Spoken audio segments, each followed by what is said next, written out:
সকলোকে স্বাগতম জনালো কেএসকে এডুকেশ্যন চেনেলটোলৈ।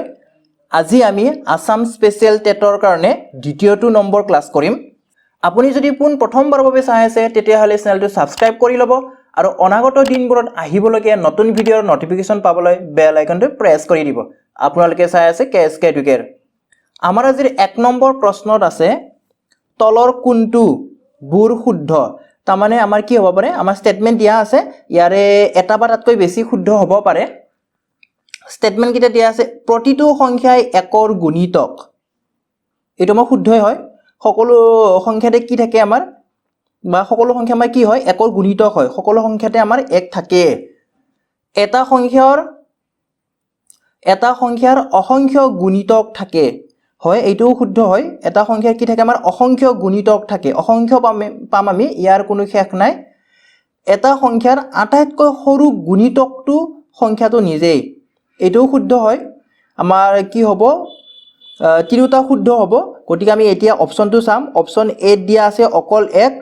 অকল একটো শুদ্ধ নহয়। আমাৰ বিত দিয়া আছে 1 আৰু 2, 1 আৰু 2টো শুদ্ধ নহয়। 1 আৰু 3 মানে অকল 1 আৰু 2টো শুদ্ধ নহয়। চি নম্বৰটোত 1 আৰু 3 দিয়া আছে, অকল 1 আৰু 3 আমাৰ শুদ্ধ নহয়। আমাৰ কি হয়, আমাৰ তিনিওটা শুদ্ধ। গতিকে আমাৰ কোনটো অপশ্যন হ'ব, অপশ্যন ডিটো হ'ব ইয়াৰে শুদ্ধ উত্তৰটো। 1, 2 আৰু 3 এই তিনিওটা কি হয়, আমাৰ শুদ্ধ হয়। এইটোত কনফিউজ নহ'ব, কিছুমানে কনফিউজ হ'ব পাৰে। উৎপাদক আৰু গুণিতক দুটা বেলেগ বেলেগ বস্তু হয়। উৎপাদক হে কি থাকে, আমাৰ সীমিত থাকে। এটা সংখ্যাৰ উৎপাদক সীমিত থাকে, কিন্তু এটা সংখ্যাৰ গুণিতক কি থাকে, আমাৰ অসংখ্য থাকে। এতিয়া আহিছো 2 নম্বৰ প্ৰশ্নটোলৈ। তলৰ কোনটোবোৰ শুদ্ধ। ইয়াত আমাৰ দুটা স্টেটমেন্ট দিয়া আছে। দুটা যুগ্ম সংখ্যাৰ যোগফল সদায় এটা যুগ্ম সংখ্যা। আমি উদাহৰণ ল'ম, দুটা যুগ্ম সংখ্যা ল'ম। সাপোজ 2 আৰু 4, দুটা যুগ্ম সংখ্যা ল'লো আমি। ইয়াতে কৈছে দুটা যুগ্ম সংখ্যাৰ যোগফল সদায় এটা যুগ্ম সংখ্যা হয়। এই দুটা যোগ কৰিলে আমি 6 পাম, বা 4 আৰু 6 লৈছোঁ এইবাৰ 10 পাম। মানে আমি কি পাই আছোঁ, যুগ্ম সংখ্যাই পাই আছোঁ। তেনেকৈ আমি যদি দুটা যুগ্ম সংখ্যা যোগ কৰোঁ, সদায় কি পাম আমি, এটা যোগফলটো সদায় এটা আমাৰ কি হ'ব, এটা যুগ্ম সংখ্যাই হ'ব। 2 নম্বৰটোত কি দিছে, দুটা অযুগ্ম সংখ্যাৰ যোগফল সদায় যুগ্ম সংখ্যা হয়। ইয়াতে দুটা অযুগ্ম সংখ্যা ল'ম আমি। এক্সাম্পল হিচাপে 3, 7 লৈছোঁ। এই দুটা যদি যোগ কৰি দিওঁ আমাৰ কি হ'ব, 10 হ'ব। এটা কি আহিছে, আমাৰ যুগ্ম সংখ্যা আহিছে। অযুগ্ম সংখ্যা লওঁতে যুগ্ম সংখ্যা আহিছে। এবাৰ ল'ম 11 + 9 যোগ কৰাৰ পিছত কি আহিব, 20। এইটো এটা কি হয়, আমাৰ যুগ্ম সংখ্যা হয়। গতিকে এইটো কি হ'ব, আমাৰ শুদ্ধ হ'ব। গতিকে ইয়াৰ কাৰণে আমাৰ অপশ্যনত কি দিয়া আছে, অকল 1 শুদ্ধ, অকল 2 শুদ্ধ। অকল 1 আৰু 2 এইটো শুদ্ধ নহয়। অকল 1 আৰু অকল 2 এইটো শুদ্ধ নহয়। আমাৰ কি হয়, দুয়োটা শুদ্ধ। গতিকে কোনটো হ'ব এতিয়া শুদ্ধ উত্তৰ, 1 আৰু 2 দুয়োটা শুদ্ধ। এই অপশ্যন চিটো হৈছে ইয়াৰে শুদ্ধ উত্তৰটো। এতিয়া আমি আহিম 3 নম্বৰ প্ৰশ্নটোলৈ। তলৰ কোনটোবোৰ শুদ্ধ। 2 সংখ্যাটো একমাত্ৰ যুগ্ম মৌলিক সংখ্যা।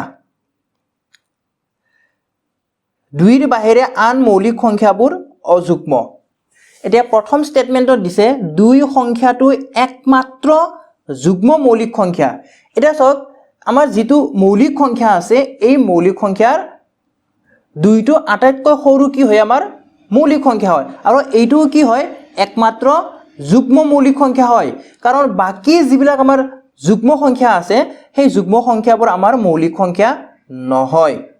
গতিকে যুগ্মও হ'ব লাগিব, মৌলিকও হ'ব লাগিব। গতিকে এইটো হৈছে আমাৰ একমাত্ৰ কোনটো হয়, 2টো হয়। বাকী যুগ্ম সংখ্যাবোৰ আমাৰ মৌলিক সংখ্যা নহয়। 2ৰ বাহিৰে আন মৌলিক সংখ্যাবোৰ অযুগ্ম। এইটো কি হয়, আমাৰ শুদ্ধ হয়। আমাৰ যিবিলাক মৌলিক সংখ্যা আছে, সেই মৌলিক সংখ্যাটো যদি 2টো বাদ দিওঁ, 2টো বাদ দিলে বাকী যিবিলাক থাকিব 3, 5, 7, 11 এনেকুৱা আছে, তো এইবিলাক আমাৰ কি হয়, অযুগ্ম সংখ্যা হয়, যুগ্ম সংখ্যা নহয়। গতিকে আমাৰ কি হয়, অপশ্যন মানে এই ষ্টেটমেন্ট 1 আৰু ষ্টেটমেন্ট 2 দুয়োটা কি হ'ল, আমাৰ শুদ্ধ হ'ল। গতিকে ইয়াৰে শুদ্ধ উত্তৰটো কোনটো হ'ব এতিয়া অপচন ডি টো হৈছে ইয়াৰে শুদ্ধ উত্তৰ 1 আৰু 2 দুয়োটা শুদ্ধ এতিয়া আহিম 4 নম্বৰ প্ৰশ্নটোলৈ তলৰ কোনটোবোৰ শুদ্ধ ইয়াতো আমাৰ দুটা ষ্টেটমেন্ট আছে দুটা মৌলিক সংখ্যাৰ যোগফল সদায় মৌলিক সংখ্যা ইয়াৰে কি বুলি দিছে দুটা মৌলিক সংখ্যাৰ যোগফল আমি যদি দুটা মৌলিক সংখ্যা যোগ কৰিম যোগ কৰিলে যোগফলটো কি হয় বুলি কৈছে সদায় মৌলিক সংখ্যা হয় বুলি কৈছে সাপোজ আমি एग्जांपल লম 2 আৰু 3 টো লৈছো সাপোজ এই দুটা মৌলিক সংখ্যা লৈছো এই দুটা যোগ কৰিলে আমি কি পাম এটা যোগফলটো এটা কি পাইছো আমি মৌলিক সংখ্যা পাইছো কিন্তু বেলেগ যদি एग्जांपल লও সাপোজ 3 আৰু 5 কে লৈছো এই দুটা যোগ কৰিলে কি পাম আমি 8 পাম এইটো এটা কি নহয় মৌলিক সংখ্যা নহয় তাৰ মানে কেতিয়াবা মৌলিক সংখ্যা হ'ব পাৰে কেতিয়াবা মৌলিক সংখ্যা নহবও পাৰে ইয়াতে কি বুলি দিছে সদায় বুলি দিছে সদায় তাৰ মানে আমাৰ এই যেটো স্টেটমেন্ট এই স্টেটমেন্টটো কি হল আমাৰ শুদ্ধ নহল অশুদ্ধ দুটা মৌলিক সংখ্যাৰ যোগফল এটা যৌগিক সংখ্যা এটা দুটা মৌলিক সংখ্যাৰ যোগফল এটা যৌগিক সংখ্যা সাপোজ ইয়াতে 3 আৰু 5 যোগ কৰোতে কি হৈছে আমাৰ 8 পাইছো যৌগিক সংখ্যা 8 টো এটা কি হৈছে যৌগিক সংখ্যা গতিকে আমাৰ এইটো কি হ'ব শুদ্ধ হ'ব দুইটো শুদ্ধ হ'ব গতিকে ইয়াৰ কাৰণে কোনটো অপচন আমাৰ শুদ্ধ হ'ব বি টো হৈছে ইয়াৰে শুদ্ধ উত্তৰটো যদি ইয়াতে সদায় শব্দটো থাকিলে হয় মই সদায় শব্দটো কাটি দিছো ইয়াতে যদি সদায় শব্দটো থাকিলে হেতেন তেতিয়া আমাৰ কি হল হেতেন উত্তৰটো অপচন ডি টো হল হেতেন দুইটা অশুদ্ধ হলহেতেন এতিয়া আমি আহিম নেক্সট প্ৰশ্নটোলৈ তলৰ কোনজোৰ যজা মৌলিক সংখ্যা ইয়াতে কি দিছে যজা মৌলিক সংখ্যা বুলি দিছে যজা মৌলিক সংখ্যা এটা মৌলিক সংখ্যাটো বাৰু আমি বুজি পালো এটা যজা মৌলিক সংখ্যানো কি হয় দুটা মৌলিক সংখ্যাক আমি যজা মৌলিক সংখ্যা বুলি কম যদি সেই দুটা সংখ্যাৰ মাজত যদি মাত্ৰ এটা কি থাকে যৌগিক সংখ্যা থাকে এটা নহয়টো দিছে দে প্ৰশ্নটো তলৰ কোনজোৰ যজা মৌলিক সংখ্যা নহয় আমি নহয়টো উলিয়াব লাগে গতিকে আমি নহয়টো উলিয়াবলৈ হলেও আমি প্ৰথমতে জানিব লাগিব যে যজা মৌলিক সংখ্যানো কি হয় যজা মৌলিক সংখ্যা কোনবিলাক হয় আমি দুটা মৌলিক সংখ্যাক যজা মৌলিক সংখ্যা বুলি কম কেতিয়া কম যদি সংখ্যা দুটাৰ মাজত মাত্ৰ এটা কি থাকে যৌগিক সংখ্যা থাকে মাত্ৰ এটা যৌগিক সংখ্যা থাকে ঠিক আছে এতিয়া এই অপচন এ টো চাওক অপচন এ টো 3 আৰু 5 আছে মাজত কি আছে মাজত আমাৰ 4 আছে 4 টো এটা কি হয় আমাৰ যৌগিক সংখ্যা গতিকে এইটো কি হয় আমাৰ অপচন এ টো যজা মৌলিক সংখ্যা হয় এতিয়া বি টো চাওক 11 আৰু 13 দুইটা কি হয় আমাৰ মৌলিক সংখ্যা হয় মাজত কি আছে 12 এটা কি হয় যৌগিক সংখ্যা হয় মাত্ৰ এটাই আছে ঠিক একেদৰে সি টোত আমাৰ কি আছে মাজত 42 আছে 42 আছে 42 টো কি হয় আমাৰ এটা যৌগিক সংখ্যা হয় কিন্তু অপচন ডি টোত চাওক অপচন ডি টোত কি আছে আমাৰ 48 আছে 49 আছে 50 আছে 51 আছে 52 আছে আমাৰ যথেষ্টখিনি কি আছে যৌগিক সংখ্যা আছে গতিকে 47 আৰু 53 দুইটা কি নহয় আমাৰ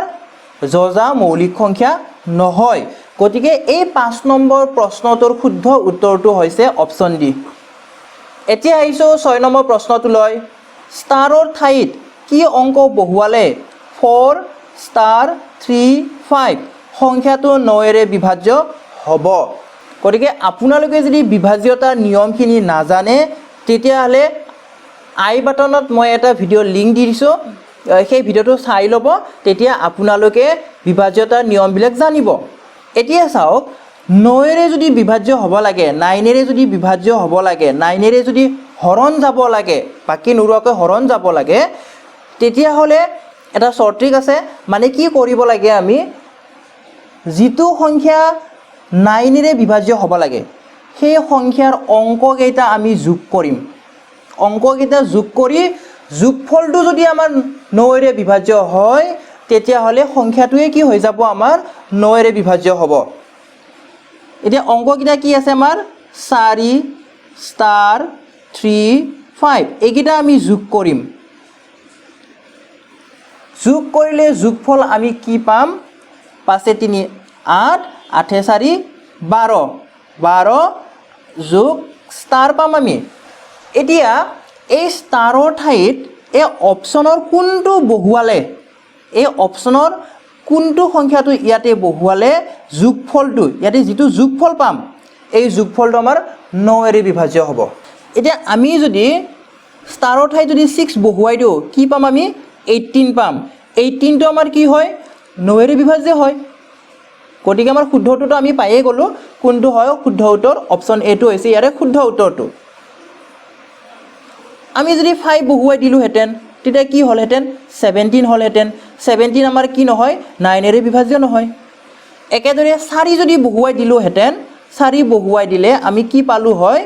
16 পালো হয় 16 কি নহয় আমাৰ 9ৰে বিভাজ্য নহয় একেদৰে 3 যদি যোগ কৰিলো হেতেন 3 যোগ কৰিলে কি পালো হেতেন আমি 15 পালো হেতেন যোগফলটো 15 পালো হেতেন তেতিয়া আমাৰ কি নহয় 9ৰে বিভাজ্য নহয় 9ৰে যদি বিভাজ্য হ'ব লাগে কি কৰিব লাগে বুলি কৈছো মই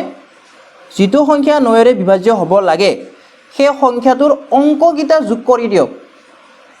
অংককেইটা যোগ কৰাৰ পিছত যোগফলটো যদি 9ৰে বিভাজ্য হয় তেতিয়া হলে সংখ্যাটোৱে কি হ'ব আমাৰ 9ৰে বিভাজ্য হ'ব নেক্সট আহিছো 7 নম্বৰ প্ৰশ্নটোলৈ 5 7 8 ষ্টাৰ 4 3 1 সংখ্যাটোৰ ষ্টাৰৰ ঠাইত কি অংক বহুৱালে সংখ্যাটো 11ৰে বিভাজ্য হ'ব আমি কি উলিয়াব লাগে এই যেটো ষ্টাৰ আছে এই যেটো তৰা আছে এই তৰাটোত কোনটো অংক বহুৱালে এই অপচনত থকা কোনটো অংক বহুৱালে আমাৰ 11ৰে বিভাজ্য হ'ব 11ৰে বাকি নৰুৱাকৈ বাকি নথকাকৈ হৰণ যাব এতিয়া 11ৰে যদি বিভাজ্য হ'ব লাগে 11ৰে যদি হৰণ যাব লাগে বাকি নথকাকৈ যদি হৰণ যাব লাগে তেতিয়া হলে আমি কি কৰিব লাগিব এই যেটো আমাৰ এইটো পজিশন কিটা প্ৰথমতে মই লিখি দিছো এইটো আমাৰ ফাৰ্স্ট পজিশন মানে 1 second position third position fourth fifth sixth 7 ইয়াৰে চাওক 5 নম্বৰটো এই যেটো 5 আছে অংক 5 টো আমাৰ 1 নম্বৰত আছে অংক 7 টো 2 নম্বৰত আছে অংক 8 টো 3 নম্বৰত আছে ঠিক আছে এতিয়া আমি কি কৰিম এই যেটো আমাৰ অযুগ্ম স্থান আছে অযুগ্ম স্থান 1 3 5 7 এইটা আমাৰ অযুগ্ম স্থান হয় এইকেইটা পজিশনত এই অযুগ্ম স্থানত থকা অংককেইটা যোগ কৰক কোনটো কোনটো হ'ব তেতিয়া 5 8 4 আৰু 1 এইকেইটা যোগ কৰক এইকেইটা যোগ কৰিলে কি কি হ'ব 5 যোগ 8 যোগ 4 যোগ 1 এটা যোগফলটো কি হ'ব 5 8 13 13 4 17 ইয়াৰ লগত 1 লগত 18 হৈ যাব মানে কি কৰিলো অযুগ্ম স্থানত থকা অংককেইটাৰ যোগফল ঠিক আছে আৰু যুগ্ম স্থানত থকা অংককেইটাৰ যোগফল এই যোগফলৰ পাৰ্থক্যটো যদি আমাৰ 11ৰে বিভাজ্য হয় পাৰ্থক্যটো কোনটো কোনটো পাৰ্থক্য অযুগ্ম স্থানত থকা অংককেইটাৰ যোগফল আৰু যুগ্ম স্থানত থকা অংককেইটাৰ যোগফলৰ পাৰ্থক্যটো বিয়োগফলটো যদি 11ৰে বিভাজ্য হয় তেতিয়াহলে এই সংখ্যাটো কি হ'ব আমাৰ 11ৰে বিভাজ্য হ'ব এতিয়া যুগ্ম স্থানত থকা অংককেইটা 7 যোগ ষ্টাৰ যোগ 3 কিমান হল 10 7 3 10 10 ষ্টাৰ এতিয়া আমি কি কৰিম বিয়োগফলটো মানে যেটো পাৰ্থক্যটো আমি উলিয়াম এতিয়া পাৰ্থক্যটো ওলোৱাৰ আগতে ইয়াতে কি বহুৱালে ঠিক আছে কি বহুৱাব লাগিব ইয়াতে আমি অপচনৰ 5টো যদি বহুৱাই দিও তেতিয়া কি হ'ব এটো এইখিনি আমাৰ 15 হ'ব 18 - 15 হ'ব 3 থাকিব 3 তো আমাৰ কি নহয় 11 ৰে বিভাজ্য নহয় যদি 7টো বহুৱাই দিও তেতিয়া কি হ'ব আমাৰ ইয়াতে যদি 7 বহুৱাই দিও ইয়াতে তেতিয়া কিমান হ'ব 17 হ'ব এইখিনি 17 হৈ যাব ওপৰত আছে 18 বিয়োগফলটো কি নহব আমাৰ বিয়োগফলটো কি হ'ব 1 হ'ব 11 ৰে বিভাজ্য নহয় একেদৰে যদি 8টো বহুৱাই দিও ইয়াতে যদি 8 বহুৱাই দিও তেতিয়া কি হ'ব এইখিনি আমাৰ 18 হৈ যাব কিমান হ'ব 18 - 18 0 টো আমাৰ 11 ৰে বিভাজ্য হয় গতিকে এই যিবা তৰা আছে যিবা ষ্টাৰ আছে ইয়াতে আমি কি বহুৱাব লাগিব 8 বহুৱাব লাগিব তেতিয়াহে আমাৰ এই সংখ্যাটো 11 ৰে বিভাজ্য হ'ব আকৌ এবাৰ কৈ দিছো অযুগ্ম স্থানত থকা অংকৰ যোগফল যুগ্ম স্থানত থকা অংকৰ যোগফল তাৰ পিছত পাৰ্থক্য যদি পাৰ্থক্যটো কি হয় 11 ৰে বিভাজ্য হয় তেতিয়া হলে সংখ্যাটো 11 ৰে বিভাজ্য হ'ব এতিয়া আইছো নেক্সট প্ৰশ্নটোলৈ 8 নম্বৰ প্ৰশ্নটোলৈ আইছো এতিয়া তলৰ কোনটোবোৰ 8 ৰে বিভাজ্য আমাৰ দুটা আছে a আৰু b দুটা দিয়া আছে ইয়াতে সংখ্যা দুটা দিয়া আছে ইয়াৰে কোনটো বা কোনবোৰ মানে এইটো 8 ৰে বিভাজ্য হ'ব পাৰে b2 হ'ব পাৰে 973042 এইটো 8 ৰে বিভাজ্য হয় না নহয় হেতু আমি চাব লাগিব এতিয়া চাও কিছুমানে যদি ফটাফট জলদিকে যদি এইটো 8 ৰে বিভাজ্য 8 ৰে হৰণ কৰি চাব পাৰে তেতিয়া একো কথা নাই যদি কিছুমানে নোৱাৰে ফটাফট হৰণ কৰিব নোৱাৰে তো তেনে ক্ষেত্ৰত আমি কি কৰিম চাও আমি পুৰা লম্বাকে দীৰ্ঘ হৰণ আমি কৰি চাব নোৱাৰো পৰীক্ষা হলত এনে ক্ষেত্ৰত আমি কি কৰিম চাও 8 ৰে যদি বিভাজ্য হ'ব লাগে তেতিয়া হলে একক দহক শতক এই স্থানত থকা অংকগিতাহে আমি চাম একক দহক শতক এই তিনটা স্থানত থকা অংকগিতা লগ লাগি যেটো সংখ্যা গঢ়িব ঠিক আছে তো ইয়াৰ ক্ষেত্ৰত কি সংখ্যা গঢ়িলে 42 এই 42 টো যদি আমাৰ 8 ৰে বিভাজ্য হয় তেতিয়া হলে এই গোটেই সংখ্যাটো 8 ৰে বিভাজ্য হ'ব আৰু যদি নহয় তেতিয়ালে বিভাজ্য নহয় আৰু এই 42 টো আমাৰ 8 ৰে বিভাজ্য হয়নে নহয় গতিকে এইটো 8 ৰে বিভাজ্য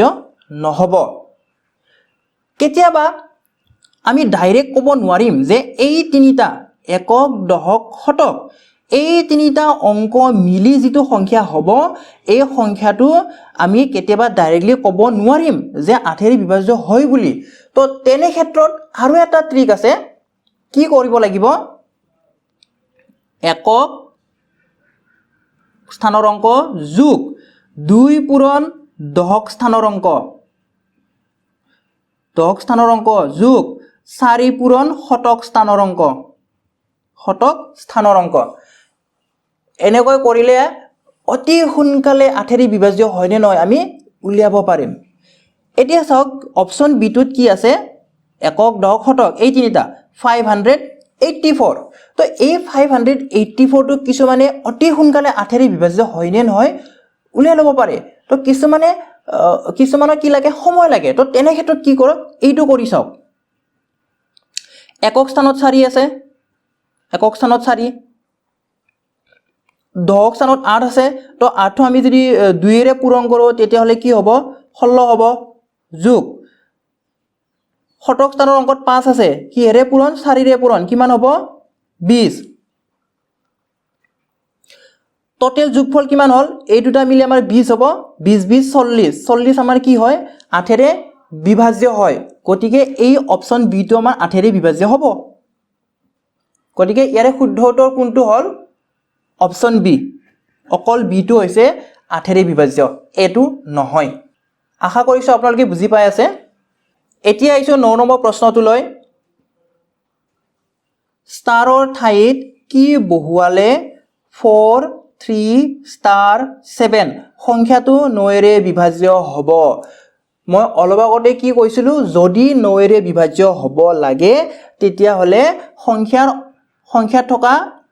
অংকগিটা যোগ কৰি দিয়ক তো ইয়াৰে ক্ষেত্ৰত 4 যোগ 3 যোগ ষ্টাৰ যোগ 7 4 3 7 7 7 14 14 যোগ ষ্টাৰ এতিয়া 14 ৰ লগত অপচনত থকা এইকেইটা অংক এবাৰ কৈ যোগ কৰি চাওক যোগ কৰি চোৱাৰ পিছত যেটো যোগ কৰাৰ পিছত যোগফলটো 9 ৰে বিভাজ্য হ'ব সেইটো আমাৰ শুদ্ধ উত্তৰ হ'ব গতিকে এই প্ৰশ্নৰ উত্তৰটো আপোনালোকে কমেন্ট বক্সত জনাব এতিয়া আইছো নেক্সট প্ৰশ্নটোলৈ তলৰ কোনটোবোৰ 8 ৰে বিভাজ্য নহয় এবাৰ নহয়টো খুদিছে এক নম্বৰ দিছে 6 4 1 2 0 কোনকেইটা ল'ব লাগে একক দহক শতক এই তিনিটা অংক ল'ব লাগে এই তিনিটা অংক যেটো সংখ্যা কৰিছে হেতু 8 ৰে বিভাজ্য হয় নে নহয় হেতু আমি চাব লাগে তো আমাৰ কি হল 120 120 তো আমাৰ 8 ৰে বিভাজ্য হয় নে নহয় 120 তো আমাৰ 8 ৰে বিভাজ্য হয় এইটো 8 ৰে বিভাজ্য হয় 39062 ইয়াৰে একক দহক শতক এই তিনিটা অংক ললে এই তিনিটা অংক কি সংখ্যা গঠন কৰিছে 62 তো 62 আমাৰ 8 ৰে বিভাজ্য হয় নে নহয় গতিকে আমাৰ এই 10 নম্বৰ প্ৰশ্নৰ উত্তৰ কোনটো হল যেটো আমাৰ প্ৰশ্নত নহয়টো হে খুদিছে গতিকে অকল 2 এইটো আমাৰ 8 ৰে বিভাজ্য নহয় ইয়াৰ পিছত আইছো নেক্সট প্ৰশ্নটো লৈ 72 এটা যৌগিক সংখ্যা ইয়াত থকা যুগ্ম মৌলিক সংখ্যা 2 কেইটা আছে গতিকে 72 আমি এই যেটো 72 সংখ্যাটো আছে সেই 72 টো আমি কি কৰিব লাগিব মৌলিক সংখ্যাৰ পূৰণফল হিচাপে আমি দেখুৱাই লব লাগিব মানে কোন কেইটা মৌলিক সংখ্যা আছে 72 ত হেতু আমি উলিয়াই লব লাগিব গতিকে এটো আপোনালোকে 72 কি কৰিব পাৰিব যেটো ছুটি হৰণ নিয়ম আছে হেতু দ্বাৰা মৌলিক সংখ্যা কেইটা উলিয়াই লব পাৰিব নহলে এটা ট্ৰিক কৰি উলিয়াব পাৰিব ঠিক আছে তো কেনেকুৱা ধৰণৰ ট্ৰিক কিছুমানে এই ট্ৰিকটো জানে কিছুমানে নাজানিবও পাৰে আমি এনেকুৱাকৈ উলিয়াই গলে আমাৰ দীঘল হৈ যাব গতিকে আমি ডাইৰেক্ট উলাম কেনেকৈ উলাম চাওক 72 টো এনেদৰে দুটা সংখ্যাৰ ভাগ কৰি লওক মানে দুটা সংখ্যা পূৰণ কৰিলে আমি 72 পাও ঠিক আছে তো মই বাছিম কোনটো বাছিম 8 আৰু 9 টো বাছিম ঠিক আছে বেলেগো লব পাৰে কথা নাই এনেকুৱা দুটা সংখ্যাত ভাঙি লওক প্ৰথমে তাৰ পিছত চাওক 8ত আমাৰ কেইটা 2 আছে 8ত আমাৰ তিনিটা 2 আছে 2 পূৰণ 2 পূৰণ 2 একেদৰে 9 তো আমাৰ 2 নাই কি থাকিব 3 থাকিব কি আছে 3 পূৰণ 3 এতিয়া আমি আমাৰ গুটি কেটা মৌলিক সংখ্যা কেটা উলাই আহিল আমাক খুদিছিল যে যুগ্ম মৌলিক সংখ্যা 2 কেইটা আছে বলে খুদিছে যুগ্ম মৌলিক সংখ্যা 2 কেইটা আছে হেতু খুদিছে গতিকে কেইটা হল আমাৰ 1 2 3 তিনিটা আছে গতিকে ইয়াৰে শুদ্ধ উত্তৰটো হৈছে অপচন বি আজিৰ ভিডিওটো ইমানতে সামৰণি মাৰিলো ভিডিওটো শেষ হলে চোৱাৰ বাবে ধন্যবাদ